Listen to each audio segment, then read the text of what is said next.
Ito po yung kalagayan ng panahon dito sa amin mga kapawer, sa probinsya namin, dito sa Cebu. Yan po mga kapawer.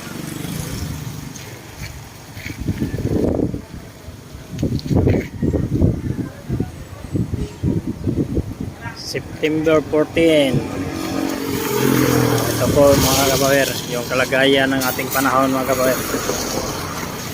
Medyo malakas na yung hangin mga kapawer ba.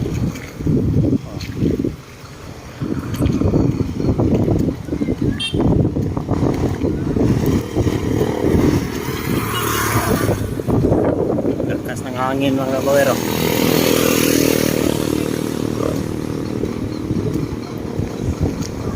Ingat-ingat po kayong lahat mga kapawer, dahil